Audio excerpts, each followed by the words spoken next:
शांति की बात छिड़ते ही United Nations का नाम याद आ जाता है। वो गरीब देशों की मदद करता है, युद्ध प्रभावित देशों से दोस्ती की अपील करता है और यूएन का असर इतना ज्यादा है कि देश इसकी सदस्यता लेने के लिए परेशान रहते हैं। हम सभी इस बात को जानते हैं, लेकिन सवाल यह है कि इंटरनेशनल पीस के बढ़ चढ़कर दावे करने वाला यूएन फिलहाल कहां है? क्या फिलिस्तीन और इजराइल की जंग में वो मध्यस्थता कर रहा है या फिर लोगों को किसी तरह की मदद दे रहा है? ये सवाल उठ रहे हैं क्योंकि हाल ही में यूनाइटेड नेशंस सिक्योरिटी काउंसिल की 90 मिनट की लंबी बैठक हुई और इसमें ताजा युद्ध पर चर्चा हुई। 15 देशों ने मिलकर हमास को बुरा भला कहा और इजराइल से शांति की अपील की। इससे ज्यादा कुछ हुआ नहीं है। यूएन की अपील हवा में लटक कर रह गई है और इधर जंग और भीषण होती जा रही है। यहां तक कि पड़ोसी और दूर दराज के देश भी आग में घी डालने का काम कर रहे हैं और उसमें जुट गए हैं। बिल्कुल यही हाल रूस यूक्रेन की लड़ाई में भी हुआ और संयुक्त राष्ट्र कहता रहा और युद्ध अब तक चल रहा है। जैसे घर के हेड का काम परिवार को चलाए रखना होता है, वैसे ही वही जिम्मा कमोवेश यूएन का भी विश्व के पटल पर है। साल 1945 में जब ये इंटरनेशनल संगठन बना तो सबसे बड़ा मकसद था शांति को बनाए रखना विश्व में। दुनिया कुछ ही समय के भीतर 2 विश्व युद्ध झेल चुकी थी और ऐसे में ताकतवर देशों ने मिलकर तय किया कि एक अम्ब्रेला बनाया जाए, एक ऐसा छाता बनाया जाए जिसके नीचे कई काम किए जाएं। साथ ही उन देशों पर शांति के लिए दबाव बनाया जाए जो लड़ाई भिड़ाई का कुछ ज्यादा ही इरादा रखते हैं। शुरुआत 50 देशों से हुई जो 2 चीजों पर फोकस कर रहे थे। एक, युद्ध से हर हाल में बचना और ह्यूमन राइट्स को बचाए रखना। धीरे धीरे इसमें 193 देश शामिल हो गए और यूएन की एक सिक्योरिटी काउंसिल है जिसमें 15 सदस्य हैं। यह संगठन का सबसे शक्तिशाली हिस्सा माना जाता है जो किसी देश पर पाबंदी भी लगा सकता है या मिलिट्री दखल भी दे सकता है। और अक्सर कहा जाता है कि सिक्योरिटी काउंसिल बड़े देशों की गलतियों को अनदेखा करती है। और मजे की बात तो यह है कि दुनिया से शांति की अपील करने वाली इस शाखा के परमानेंट सदस्य वो देश हैं जिन्होंने दूसरे वर्ल्ड वॉर के दौरान तमाम कत्लेआम मचाया, मसलन अमेरिका, ब्रिटेन, चीन, फ्रांस और रूस।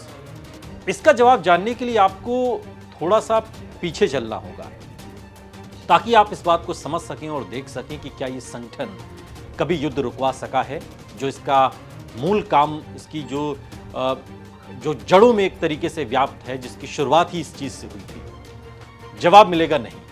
पहला मामला इजराइल फिलिस्तीन का ही लें। साल 1948 में यहूदी देश बनने के बाद से लगातार इजराइल और फिलिस्तीन के बीच तनाव रहा और इससे अगले 3 ही सालों के भीतर हजारों नागरिक मारे गए और फिलिस्तीन के लाखों लोग शरणार्थी बन गए। यूनाइटेड नेशंस की सिक्योरिटी काउंसिल ने कई बार कोशिश की, लेकिन लड़ाई अब भी जारी है।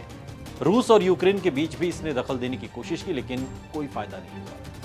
इराक और ईरान के बीच करीब 8 सालों तक युद्ध चला, 10 लाख लोग मारे गए, लेकिन यूएन खास कुछ भी नहीं कर सका जिसे हम याद रखें। वियतनाम और अमेरिका की जंग को रोकने में भी ये पूरी तरीके से नाकामयाब रहा, फेल साबित हुआ। कई अफ्रीकी देशों के गृह युद्ध में भी सिक्योरिटी काउंसिल ने अंदर जाना चाहा, लेकिन कोई नतीजा नहीं निकला, जैसे सोमालिया। और इसका कोई पक्का कारण नहीं, लेकिन एक्सपर्ट मानते हैं कि सारी ताकत 2-4 देशों के पास रह जाना ही दरअसल असल गड़बड़ी है जिस उद्देश्य से यूएन बनाया गया।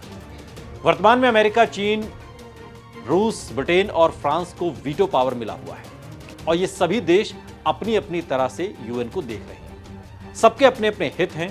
जैसे कोई किसी एक देश को सपोर्ट करेगा तो दूसरा किसी और को, तो ऐसे में कोई भी बड़ा फैसला यूनाइटेड नेशंस की सिक्योरिटी काउंसिल ले ही नहीं पाती और उसका काम फिलहाल युद्ध से जूझ रहे या गरीब देशों को खाना, पानी और दवाइयां पहुंचाने तक सीमित रह गया, जो कि मूल जो काम था, जो ताकत की कल्पना की गई थी, उससे बिल्कुल सतह पर खड़ा हुआ दिखाई देता है। वो पैसे की मदद भी करता है, लेकिन सीधे सीधे जंग रोकने की ताकत का कोई उदाहरण अब तक वो दे नहीं सका, जबकि कई मौके ऐसे आए, कई बार स्थितियां ऐसी बनी जहां पर 2 देश आपस में टकराते हुए दिखे। United Nations relief and works agency फिलिस्तीन में पहले से ही एक्टिव है और यहाँ 13,000 के करीब नेशनल और इंटरनेशनल स्टाफ हैं जो लोगों को शिविरों में ले जा रहे हैं, खाना और बेसिक ज़रूरत की सारी चीज़ें मुहैया करवा रहे हैं। मोबाइल टॉयलेट्स बन चुके हैं, शिविरों की संख्या बढ़ाई जा रही है।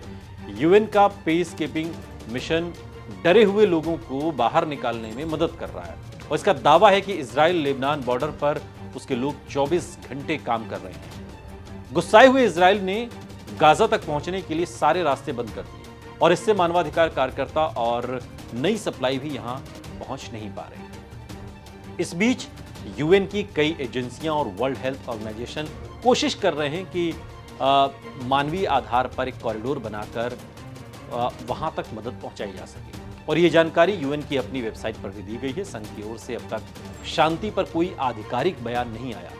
सिर्फ महासचिव एंटोनियो गुटेरेस का एक बयान आया जिसमें वो इजराइल से कानून के तहत एक्शन लेने की गुजारिश कर रहे हैं और इसी को लेकर सोशल मीडिया पर यूएन की ट्रोलिंग भी हो रही है और इस ट्रोलिंग में मुस्लिम देशों के लीडर आगे हैं जो यूएन को बेकार कहते हुए उसे अब खत्म करने तक की बात कह रहे हैं।